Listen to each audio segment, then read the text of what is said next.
I woke up at the feeling of Angela moving me. I looked out the window and we were back at the house. I went to the back of the car and grabbed my diaper bag and brought it into the house. I sat on the couch and waited for the others to come in. While they were putting things away, I was lost in thought. At this funeral, my daddy's funeral, it would be the last time I would see him. I didn't even know how big it would be. All I could think of who would go was Angela, Adam and I. When they were done putting things away, Teresa went home and Angela helped me pick out an outfit. I was wearing one of Angela's old dresses. It was just plain black and it went to my knees. I grabbed a pair of black pantyhose and my black Mary Janes. When everything was laid out on my bed, Angela told me to get into the shower while she made breakfast. I didn't even want to wash. I didn't feel like doing anything, so I just sat on the shower floor and let the water run over me. I know I wasn't clean, but I didn't care. When I was done, I went back to my room and saw a pull-up and my Spice Mice shirt at the end of my bed, along with a pair of slippers. I put them on and went down to breakfast. After that, I went upstairs, got dressed. Angela did my hair, Angela got ready, and Adam came home and got ready. During this time nothing much happened. I didn't say one word until we go to the funeral. I think my mouth forgot how to work.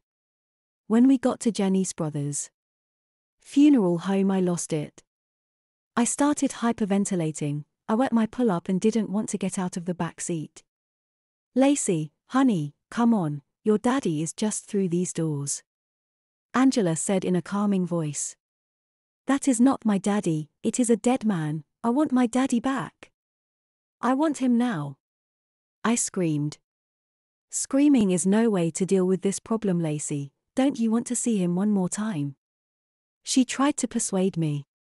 It took almost half an hour to get me out of the car. By this time Adam was already inside the building. Angela brought along my diaper bag and led me to the bathrooms. She waited while I got changed and then I went into a little room. I felt sick to my stomach. The room had a funky smell. I saw a coffin at the other end of the room, and surprisingly, more than just Adam walking around. It looked like every single teacher from the school showed up, same with the children's aids workers, along with Bill and Teresa. Basically, I spent the public viewing time making small talk with acquaintances and hanging my head so I could feel somewhat alone. After 4 hours of me sitting there only to get up to use the bathroom, everyone left except for Angela, Adam and I. "Lacey darling, are you going to go up to the coffin?" Angela asked me in a soft voice. "No, I don't wanna, don't like dead people," I responded.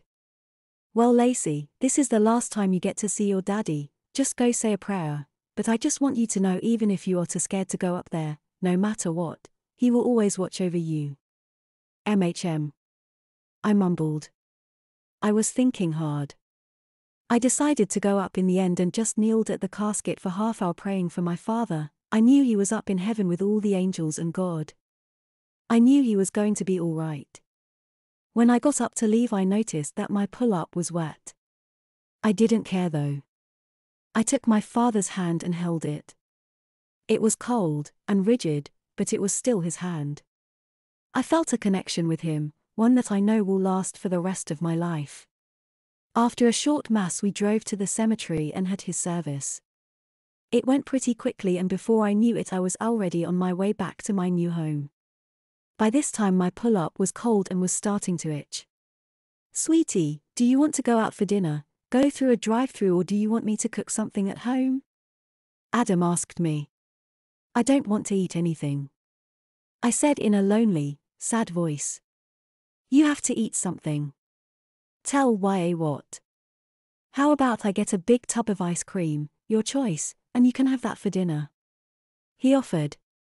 "Sure," was my response. We stopped at a convenience store and I got a tub of Rocky Road ice cream. We then went home. Angela changed me into a diaper and a nightgown. I got a bowl of ice cream and lay on the couch. I only finished about half of it when I cried myself to sleep, and didn't wake up until the morning.